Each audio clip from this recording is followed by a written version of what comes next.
better? Okay, now you have to click on the got it and allow it. Thank you. Thank you very much.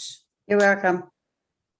So if anyone else joins us, that'll be fine. But basically what I wanted to do this evening was I wanted to show you a little video that I recorded with one of your neighbors. He lives on Robinson, and he is a very, very avid volleyball player and someone who uses our parks and playgrounds and all the park equipment and the pool and the ACC on a regular basis. So he was asking for another volleyball court beside the one that is at the ACC, at the swimming pool. Yeah. And finally, we got it. We got it in Singerman Park. So I'm going to show you this little video. After we show you the video, the mayor will say a few words, I'll say a few words, and then we'll take questions from you on that subject. And if anyone else comes in on the call, we'll be able to field those questions as well.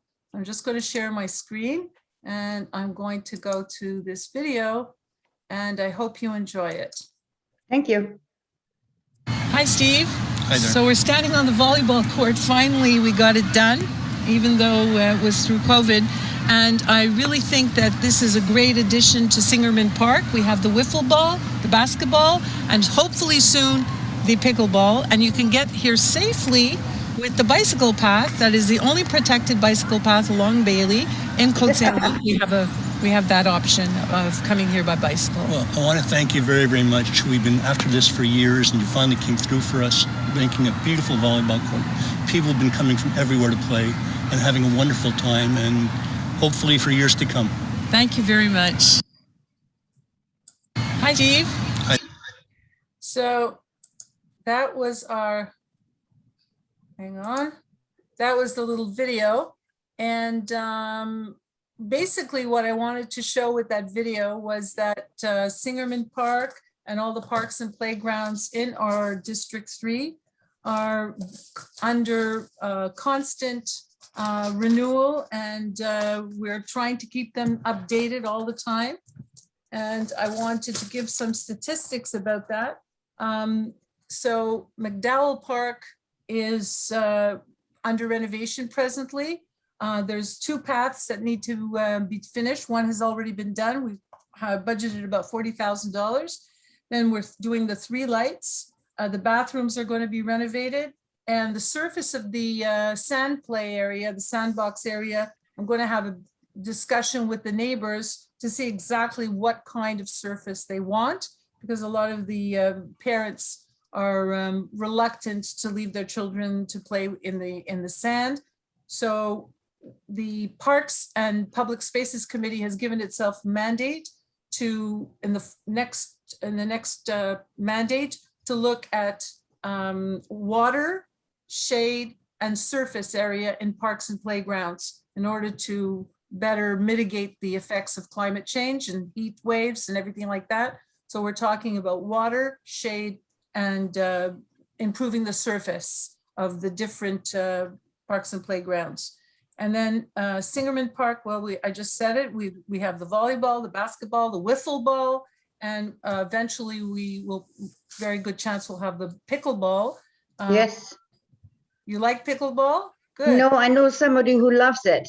Okay, so our recreation department was very, did quite a bit of research, and they have concluded that it would be very useful for the residents and very well used, both here and in Rembrandt Park, and that these locations would be good locations. And as well, we're going to be redoing the envelope of the chalet, the windows, and the bricks, cost of over $50,000 because of the water infiltration. I mean, the buildings are getting old and they need to be revamped. So that's going to happen at the Singerman. And then across the city, we have parks and playgrounds that are well used. And the most recent addition to the parks and playgrounds has been the Rembrandt Park, the basketball courts. Emerald Park is going to be completely renovated. That's a park in a low income area in District 5.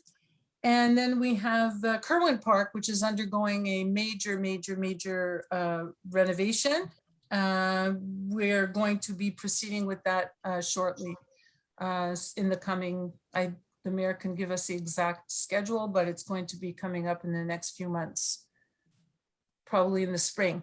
I think So already started, it'll be finished. It'll be finished next fall It'll by be finished October next fall. 2022.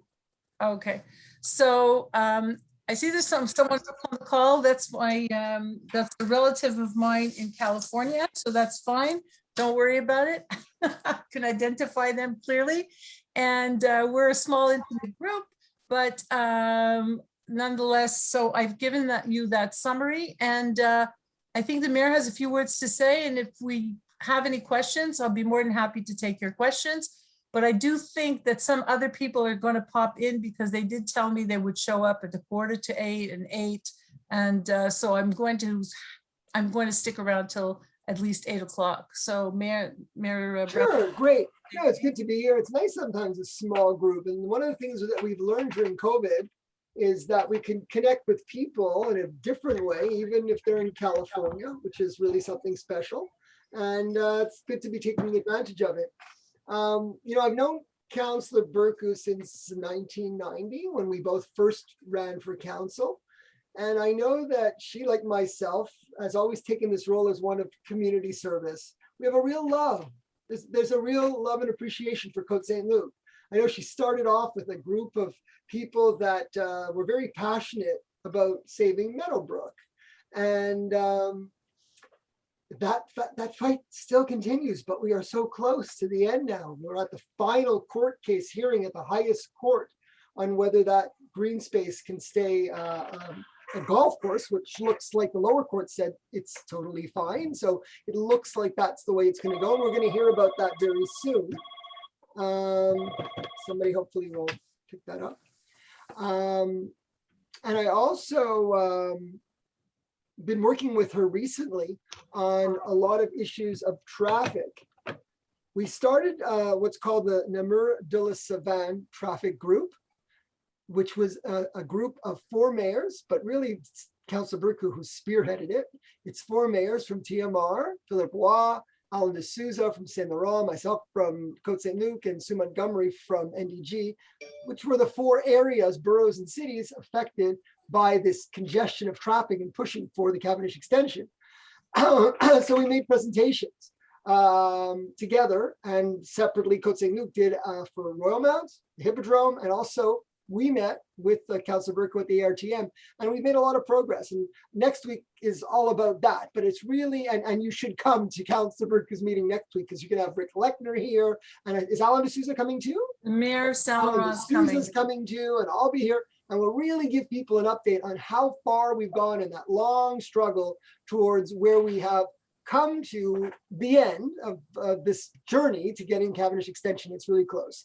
And it's gone through many renditions, but there is finally a route, a plan, an agreement from CP Rail, and both administrations, whether it's the former Codere administration or the present Plante administration, we don't know who's next, are all sort of in a race with each other to see who can do it faster and better. And that is also because of Councillor Burku's ideas and efforts to get this thing moving. So we'll hear more about that next week. Good. I'm very excited about all that. But I don't know if you're talking about train stations next week as well. Well, I could, yes, we could add the You should train. throw that in. It's definitely a subject we could add. So yeah, so I that's for next think- week. But this is yeah. all really good. Yeah. So I did invite someone else to join us to talk about, thank you very much, Mayor Brownstein. I did invite someone Call else. me Mitch. Come on, you know me since Mitch. I did invite someone else to join us to talk about the train noise. I don't know, Martin or Vicky, if it affects you at all, but there are residents who live along the Bailey corridor where the train noise is very, very loud, and where, you know, they're really suffering, especially on this side of Bailey and on the other side of Merrimack. So a group of residents got together and we made presentations to the CP, and we met with them frequently. And as a result of that, there has been some improvement. There actually has been some improvement. So I invited Charles Guérin to come on to talk about it, but unfortunately he didn't have an opportunity to come on. Martin or Vicky, are there any other issues that you would like to discuss? Can you clarify? I mean, you spoke about it on Monday, the water business. The water Hmm? meter, the water meters or the lead in the water? No, the lead in the water. I think Right. last year you mentioned, the project was Right. the city's on our part, but you also mentioned that for the plumbing inside the house, under the Right. sinks, etc. Right, You were going to suggest, or a plumber, who would be doing it, this house, that house, etc., rather than getting in a separate plumber. Now, I have no idea what the cost is, and I for think the yesterday, for the under sink filter? yes, Okay, so good evening, Charles. You're here. That's great. Thank you very much for coming. We're talking about lead in the water right now. So the under sink filters, there's a range of prices. It's a few $100s, could be as $500 or so, but we give a $200 rebate for the Right. under sink filter. Now, it has to be approved. It has to be a certain type of under sink filter. And there's a whole description of it in the on the website. I asked the staff if they would recommend plumbers, and they're very reluctant to do so. But all the big plumbing companies that work in Côte Saint-Luc, they're all very, very aware of it, and they know what kind of filter you need, and they're prepared to install it, and then you can get the $200 rebate. and do they have to come in and change the filters, or is this something that? the No, no, homeowner- no. The filters, there's two types of filters. There's a filter that you use in the Brita water pitcher. I have the one in the fridge, Okay, but so that one I did get. does it filter lead? Are you sure it filters? Yes. No, I got the rebate from Côte Saint-Luc last Okay, year. so that's excellent. So if it filters lead, that's great. Then the one under the sink is it's just an added filter. I know Charles has one and he's going to, sing the praises of the reverse osmosis filters. But if you have the one in the pitcher, that really should do it, as long as that's water you're using to cook your big soups. I'm not talking about brushing your teeth. That's not a big deal, but I'm talking if you're making like a 3-4 liter pot of soup, you might want to use filtered water to do that, as opposed to the regular water. Okay, and you're saying that the filters themselves can be changed by the homeowner? You don't Oh, have to call in the yes. plumber every 6 Yeah, months? you don't have to call him every year or every 6 months. No. Once he installs it, I think that, I don't have one, but I think that you can change the filters yourself under the sink. Yes. Okay, because the Deal. report I got was not very good, and my house is older than your house. So, are they going to be doing our area? Okay, so in the we're near waiting. We've been meeting on this subject. If I would tell you every week, it's like twice a week. We meeting and discussing, and we're trying to, make a plan that's going to work, be practical and efficient, and satisfy the majority of the residents, because there's a full spectrum of residents out there. Let me just give you a little bit of context. I have a neighbor across the street whose attitude is, don't touch my pipes, don't even think about it. He wants to just take care of himself, and he doesn't want us to excavate. Don't get near him, right? Then that's one end of the spectrum. Then we have the other end in the middle, kind of, where people have changed their pipes from copper from the street to the house, from the middle of the street to the house. They have copper already, and now the city has to change the pipe from the property line to the service line to the street. So that's another exercise, and that's also a lead pipe. Then you have other homes, maybe you're in that situation, where you have the service line is lead and the service line to the property line is lead, and even on your property, the service line to your house is lead, right? Right. So we have all those permutation combinations. And so we have to do the testing this year. Once we finished this year, we did approximately 1,900 tests. When we get all the results and we set them and we analyze them and we come up with a plan, then we're going to do another 15 or 1,900 next year. 1,200, there's 3,000 altogether approximately. Yeah. And slowly, we're going to figure out where we're going to change the pipes. Now, you would notice in our district on Lindale, on Glencrest, and all over different streets, those people who were tested in 2013 to 2018, like in the past 5 years, those we did pneumatic testing to see if they had copper pipes or not. We haven't arrived to your situation yet because you were just tested this year. Right. So it's a long-term plan. And right now we're doing the pneumatic testing for about 100 homes. Yes, I'm going to let you finish. I know I'm maybe going on too long. So No, I want to add. okay, so right now we're doing approximately 100 homes of pneumatic testing. Once we get those results, we see how many have copper, how many have lead, how many we have to do. Then we're going to have a more definitive plan. But ultimately, once we have to change all these pipes, you're looking long-term, $30 million. I mean, we cannot do this, short term. We're going to have to do it step by step, street by street, and definitely we would like Parkview Crescent. We'll do all the houses at the same time. That would be ideal. So that's my summary, but I'm sure Tara has something to add, and I know Charles wants to add something as well. We're trying to be extremely responsible by testing. We're the only city that's going at it in this manner. We're testing every single suspected home within 2 years. We had hoped to start a year earlier, but COVID hit. We wanted to do it in 1 year. We want to do it as fast as possible, but we figured by next summer, we'll have done every single home. So we'll have a clear understanding of where it's worse, where it's better, and do a systematic approach to replacing it. The other thing that our city's doing that no other city's doing is other cities do offer you a picture. Like Montreal will give you a picture if you call. Those are about $50, $40, $50. But we have gone a lot further than that. We'll offer people a picture if they want, or if they can't get it themselves, or we'll refund them $50 for the picture. But we also have this $200 rebate plan where we're encouraging people to do the underwater osmosis system. Or if they don't want to do that, we'll even use the $200 towards bottled water, the big bottled water system, if you want to buy those big bottled waters. But all we are saying is that it's not, I'm not going to say, I'm not the scientist, but I know that the fact was historically they said 50 parts per billion was safe. Then they went to 10 parts per billion. And only this year have they gone down to 5 parts per billion.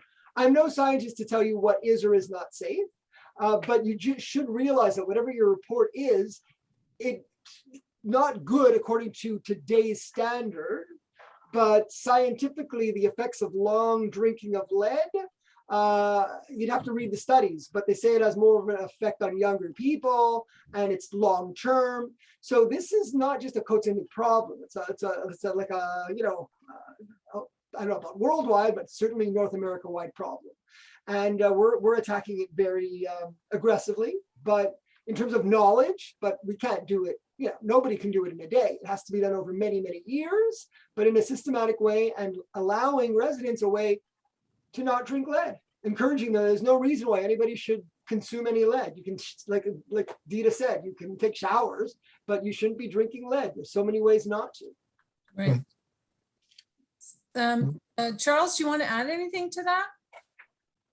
No, just that it would be good once the city does get all the results to kind of chart it out so that Right. people are aware of what their own dangers. It might incentivize people to say, hey, I really should get a filter here, or I'm not going to worry about it because I'm not in the red zone, so to speak. Right. Absolutely. That data is going to be shared, but we need to gather the data first. And so we can't, people are getting their results one by one, and it's some people are alarmed, like Martin is a bit alarmed, but I don't think there's anything to get alarmed about, Martin, because we've been drinking this water for 35, 40 years, and our kids grew up on this water. So the fact that the government has lowered the threshold is putting a burden on all of us, on the city and all the taxpayers. and we're going to meet the challenge. But there's, like the mayor said, we're being creative. We're offering filters, we're offering all kinds of rebates. And I think we'll, and we're doing the work. We have a plan. So don't be alarmed at all. It's not, the public, Santé Publique came and told us there's no reason for alarm, but you have to now, conform to the new regulations. So Okay. on that subject, I know that we have a new participant. Sanjay, would you like to say hi, or just so that Yeah, introduce just saying you to hi. the mayor? Hi. Hi, how are you? Hi, how are you? You. Okay, so this is, I just met Sanjay. He lives on Robinson. And yeah, so how are you doing? Good, good. It's my first time participating in a call, so I honestly didn't know what to That's expect. cool. So Okay, I so met that's you. good. I That's was good. with you. I was with Dean at your door, right? We met. No, we no. met. No, maybe you went with Andrew. Did we meet? Yeah. I thought I met you at some place. I was on Robinson one day. Okay. I don't, oh, maybe, I'm not sure. Maybe you met my father. I'm not sure. Well, so I think we, it's a small group tonight. Hoping that next week we can have more participants, because as I said, I'm going to have the mayor of Saint Laurent and Rick Lechner, who's a traffic expert, who's going to give us all their good ideas about how and what we should do to open Cavendish. And we're going to also reveal to the residents our scenarios and how we've been working on them, and when we're going to be going to the Bureau d'Audience Publique on the Cavendish extension. So we're hoping that no matter who wins the Montreal election, they will be pushing the Cavendish project. Do we have any other questions? So Martin, did we answer your question about Yeah, the? perfect. Very, very good. And I like Okay, great. I like the initiative that Côte Saint-Luc took vis-a-vis the other communities. I mean, I Right. think we're one step ahead. I can tell you people who live in Montreal that like right across the road on Côte Saint, let's say on the other side of Côte Saint-Luc Road, Right. have exactly the same problem with their pipes, but they do not have the opportunities that we are offering the residents of Côte Saint-Luc. No, Right. all the grants and the filter programs, and also the pneumatic testing that we're doing already. I mean, we're quite further advanced than our neighbors. Right. So we're going in the right direction. So unless, Charles, do you want to talk about the train situation briefly? What happened and where we're at? Yeah, at the moment, Because the session's being recorded, so maybe other people want to hear it as well. Go ahead. oh, sure. The situation with the trains is back in May, June, we kind of stirred up a lot of publicity to let CP Rail know our dissatisfaction with the noise that they were generating. And they seem to have decided to modify the train schedules. We weren't sure about it, but what we did is we set up sensors to monitor the trains, and they actually, you could see the trains would stop. You'd have an 11:30 train, 11:45 train, 12 o'clock, nothing. And so from 12 o'clock to 6 o'clock, they've been doing a very good job at not running the trains. Right, so I'm going to share my screen. I'm going to show what you had initially mapped. This is Sure. showing the scattering of complaints. This is from April 2021. Okay, so and so you had basically, this is not the full map, but it basically shows the monitors and, well, not the monitors, the complaints that you had mapped, the hotspots. And I think you can see here that this hotspot is basically the Bailey-Merrimack corridor, which is basically Robinson to Pinedale on the Bailey side, and then the Merrimack, the Cavendish to Bialik on the Merrimack side. So as a result of these complaints that we sent in, the city representatives had 2 meetings with CP, April 15th, May 13th. We went back and forth with lots of correspondence, and we put them on notice. And basically what Charles is saying is that they have to calm down a little bit, but we want to take it one step further. We want to monitoring like we did at your house and at Lillian Harari's house. We put up 2 sound monitors to record the level of noise and to really to hold CP to account so that they don't come back. Do it again. Because this is actually the second time we've gone through this. Well, people who've been here for a while, I'm sure have been through it many more times. But myself, I've been twice with CP, and about 4 years ago we did the same thing, and ultimately we're able to meet with people, and they said, oh, we'll just change the routing of the trains overnight. When they did that, and then they got rid of the people that knew that they weren't supposed to do that. And back in November, they just started doing, dramatically increasing the number of trains so that people were going crazy. So, but they refused to commit to anything. They basically say, okay, we fixed it. But Right. they don't Well, say, we don't know they how. don't say, and we promise we won't do that again. Right. And in fact, their business plans show that they have every intent, once they get a high-speed line running out to Halifax. It's a new project that the government's spending $60 million to help them do. They intend to increase traffic again. So we stand a very good chance of the exact same problem coming back to us again. So it would behoove us to have some better Sound evidence. monitors, right. Sound We're monitors. working on it. We're working on it. We're trying to get it done. And as you know, you had one installed at your house. Lillian Yeah. on the other side had one installed at her house. Mhm. And, I hope that in the next mandate, the new council will go ahead. And we all How is your approval data? in principle, but there are some Yeah. technical difficulties with, the usual, issues like confidentiality and things like that. We're just working out the details. Okay. So I really thank you, Charles, for coming on, because it gives it gives the issue some life. And for the record, since we are recording, I want to say that like we just discussed 2 issues tonight, and I hope that people are going to be able to watch this video. So we talked about parks and playgrounds. We talked about the train noise. We talked a little bit about Cavendish. We'll talk about it more next week.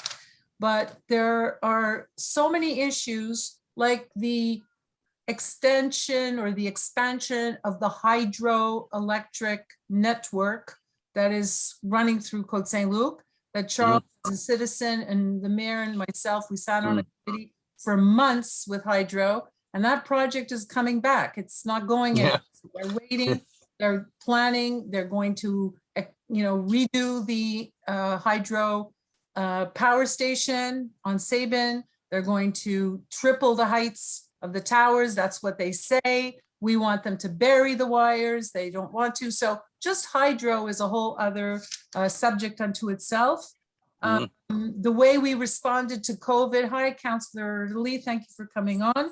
The way we responded to COVID and the way we will continue to respond to COVID is certainly a subject that we can also discuss. And all the things that I put, on this list that I suggested to residents, if they want to have that conversation, what's going to happen to the 3 malls, the Côte Saint-Luc Mall, the Cavendish Mall, the Carey Square Mall, they're all coming up for redevelopment. What is the vision that the citizens have with regard to the redevelopment of these 3 malls? And how can we leverage their redevelopment in order to get what we need in terms of transit and train stations and everything else? So, so that's a whole subject. There's, how we're responding to climate change, heat resiliency, tenants' rights, and all the issues, about buildings. I talked to you, Vicky, about the noise on the Hamilton House. I think that it's going to have to be fixed because it sounded like a muffler that's starting to go. You know what I mean? Like, so I think that, these are the kinds of things. If we had an inspection program, we would catch it before it got too bad. So there's a whole bunch of subjects, and Councillor Erdely, thank you for coming on. Martin said that he really appreciated the way you handled the Bill 96 issue. So that is getting a lot of resonance. And, you know, speaking on behalf of community, that's very, very important. And unless you want to add something, Councillor Erdely, I think we're going to probably close the session very shortly. Would you like to add something? Oh, just, well, sorry, first of all, I apologize for joining a bit late. I was actually doing some door-to-door myself. But I want to say, well, thank you, Martin, for the feedback. I hope everyone's doing well. Hope, I think it's Tamar and Dvora, right? Tamar. That's right. Yeah, I hope they're, anyway, say hello to them as well. Hope everyone is doing well. Yeah, in terms of Bill 96, you know, I spoke to the mayor and Councillor Burku about this. I guess it was about 2 weeks ago or so, you know, a week and a half, 2 weeks ago. And I said, we have to do something. And, you know, I started writing a draft and bounced it off of the two of them and some lawyers. And I think it went through, I don't know, 10 different versions over the last week and a half. But I'm very happy with the final product. And the mayor and I are doing an interview tomorrow. And, you know, the goal is to try to get word out there and hope that it'll make a difference. That's what we're striving for. But anyway, Are you gonna share it with the other mayors? yeah, Sharing with everyone. definitely. Anyway, have a good evening. I think we reached the right tone because we're, you know, where it's a conciliatory tone. It's a tone that says that we want to work together, you know, English, French, and all communities of all languages. And we don't want to, you know, proceed in this confrontational way. And we feel that Bill 96 is going a little too far in some of the areas that would best be served if they had a more conciliatory tone. So I think we might get a good audience out there for our resolution. It's a very good resolution. So on that note, what we're going to do, because the session is recorded, we're going to probably post it. I'm going to post it, and I'm going to try and get some more people involved. And maybe next week we'll have an audience, and we'll continue the conversations about the issues of District 3 and the issues of Côte Saint-Luc facing us in the next mandate. And I want to thank Councillor Erdely, and I want to thank Mitchell Brownstein and all the participants. And I wish you all a good evening. And if anyone else has anything else they want to add, now's the time. Otherwise, bonsoir et à la prochaine. Good job. Bye. Thank you. Bye-bye. Bye. Thank you. Right.